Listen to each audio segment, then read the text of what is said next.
I want to ask you about surfing. When did you start surfing? In my mother's womb. Good I answer. remember that ever since. On the Jersey Shore as a kid. Yeah. We didn't even have surfboards. We had canvas mats.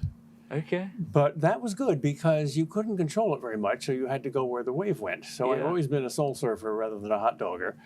Hot dogger, what's that? Well, somebody whose attitude towards the wave is get down, bitch. Okay. I'm the master here. Yeah. Which is why I don't like stand-up surfing, besides the fact that I have a balance problem. So I use a bodyboard. Yep.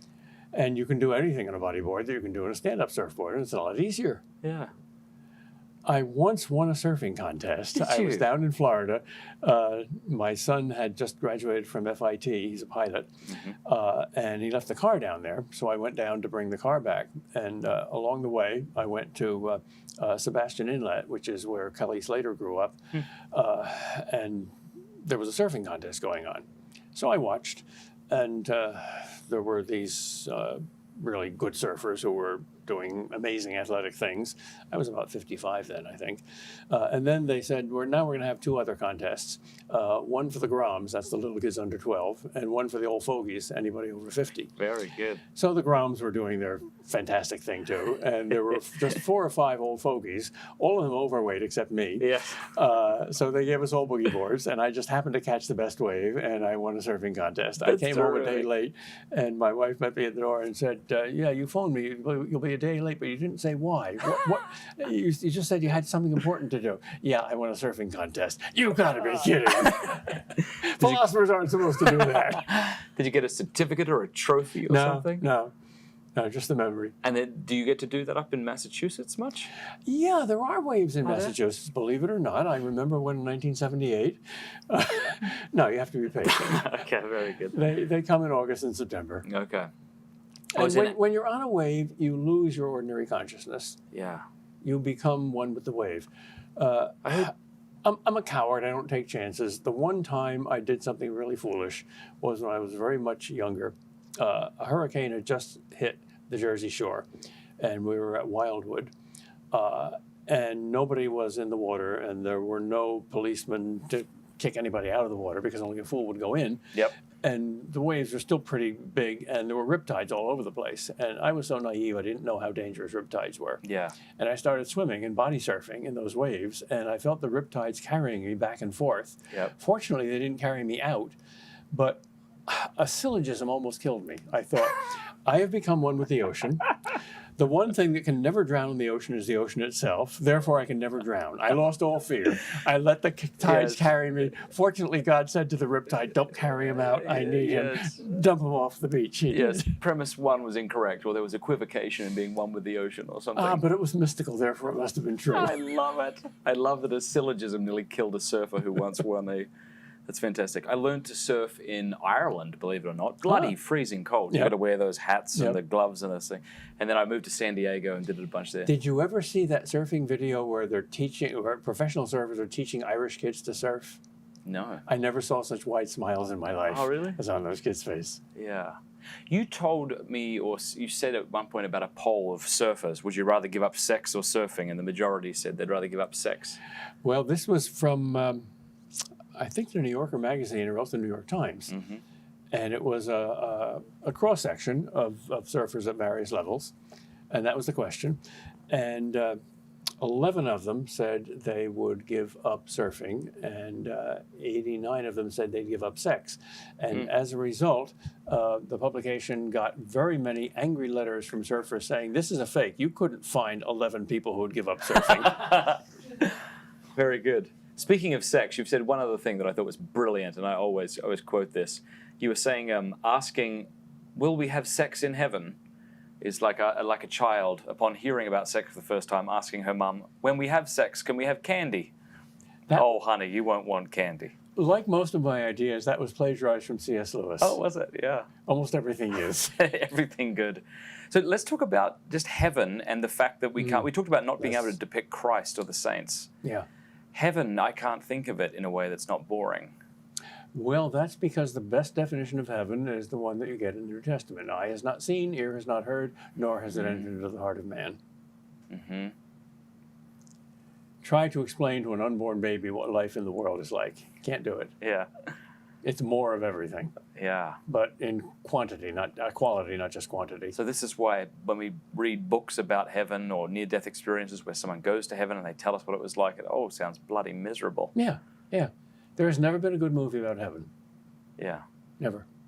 Can't be. Because if you ask yourself, like, what do I most enjoy? And you might say sex or surfing or eating tacos and drinking tequila. Well, if you're honest, I think you have to give, as an answer to that question, the very best answer. What gives you the most joy, and therefore what you enjoy the most, is love. Mm-hmm. Loving other people, loving God, loving yourself. Yeah. And in order to do that, you have to really know them. I mean, knowledge and love reinforce each other. The more you know, the more you love. The more you love, the more you know. So those are our 6 tasks on earth: to get to know and love God, your neighbor, and yourself. And somehow we'll do that in heaven in a much better way than we do it down here. So is this why when we're kind of deprived of love, we cease to be, I don't know, we kind of, our humanity lessens to a degree, right? Oh, yeah, yeah. It's like being deprived of food or air or water. You shrivel up. People keep telling me a story about babies who have left unattended will die. Yeah. I've heard that enough that I assume it's true. Have you heard that? Yeah. I also heard that Skinner boxes are outlawed because when you put the baby in the Skinner box and you gave it all the technological... What's a Skinner box? Oh, B.F. Skinner, the atheist, materialist, behaviorist psychologist at Harvard, invented this box for ordinary babies that substituted for mothers. It gave the baby everything, but mechanically, without human contact. Okay. And this was his vision of the ideal world to come. Oh, dear God. And some of the babies died. I was going to For say, no reason at all. They just died. yeah, that's fascinating. What are we living in right now? Brave New World or 1984? We're living in Brave New World. We're scared of 1984. There's too much violence and suffering there, so we're not going to go back to the Nazis.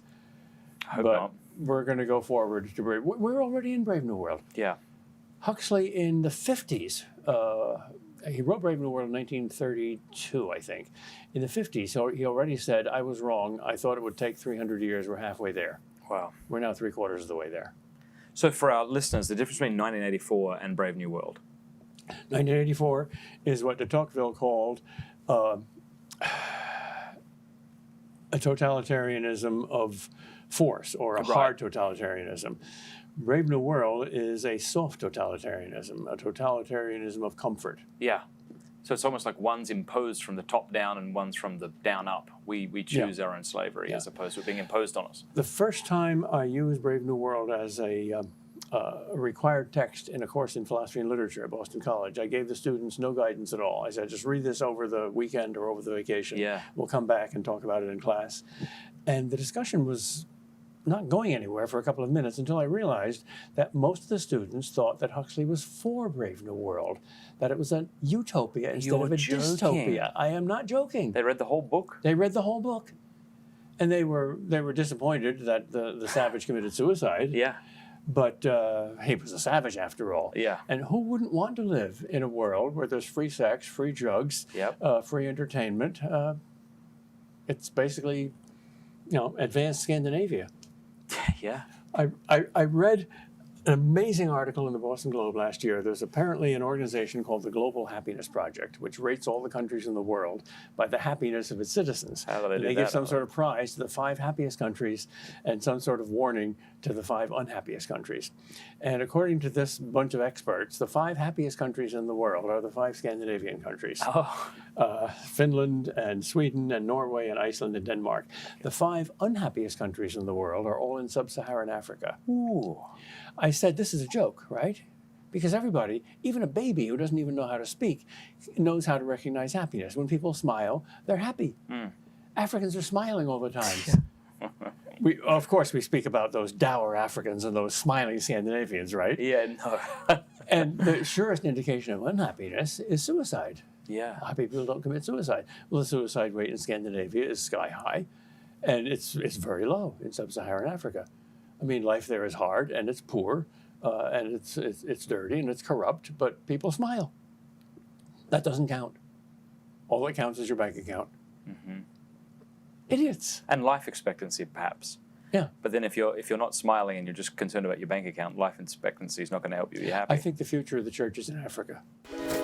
Yo, thanks for watching. You can watch the entire episode on YouTube if you want. You can listen to it at The Matt Fradd Show by subscribing on iTunes or wherever you listen to your podcasts. And feel free to support me, patreon.com/MattFradd.